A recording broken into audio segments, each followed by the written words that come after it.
Vagyunk ugye szuperspeciálon, hogy értékelnéd az első 3 szakaszotokat? Második körben volt egy kis fék problémánk. Talán nem is jó gumival jöttünk ki az első körön. Nem mertünk kockáztatni, aztán most jó gumival jöttünk ki. Arányilag jót is jöttünk volna azért sokkal jobbat. Végül is ennyit tudok mondani. Mik a tervek a holnapi napra nézve? Ugye esős időt mondanak, fel vagytok erre készülve? Hát a gumink van rá, most igen, fel vagyunk rá készülve. Figyelni kell azért, sáros lesz egy-két meglepetés biztos. Hol álltok most az értékelésben? 9. helyen? 8. helyen? Nem tudom, valahogy ilyesmi. És mi a cél, hol szeretnétek végezni? Hát én azt mondtam a nap elején, hogy itt benn vagyunk az első 10-be, akkor jó. Nyilván minél előrébb kerülni. Nagyon szépen köszönöm, és sok sikert! Lejöttetek ugye az első 3 szakaszról, hogy értékelnéd?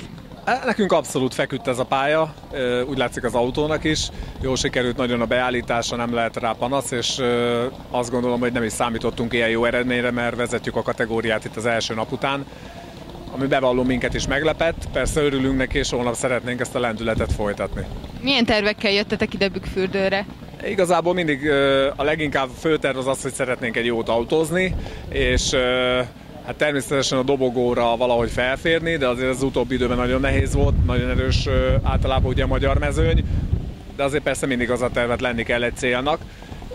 Most is tulajdonképpen hasonló volt, de ennek ellenére ez meglepett ez a mai jó teljesítményünk. A bajnokságra nézve mit tűztetek ki magatok elé?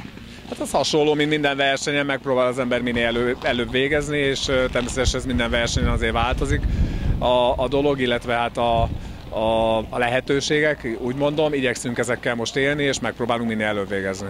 Nagyon szépen köszönöm, és sok sikert nektek! Köszi. Ti is sikeresen teljesítettétek ugye az első 3 szakaszt, hogy értékelnéd? Minden rendben volt a kocsival? Igen, az autó nagyon jó. Az első gyorsági szakaszon nem sikerült jót mennünk, mert benéztem egy kanyart és túlcsúsztunk, hogy ez még az első verseny első gyorságja, de a másik 2-3 gyorságén jól mentünk. Vezetjük a kategóriát magasan, abszolútba szeretnénk fölzárkózni, de az nagyon nehéz lesz ez a kis autóval. Hol álltak az abszolút értékelésben? 16-17. helyen. És mik a tervek a holnapi napra nézve? Hát nem tudom, hát autót most átnézik és szeretnénk följebb lépni. Hát nagyon nehéz lesz. Köszönöm szépen!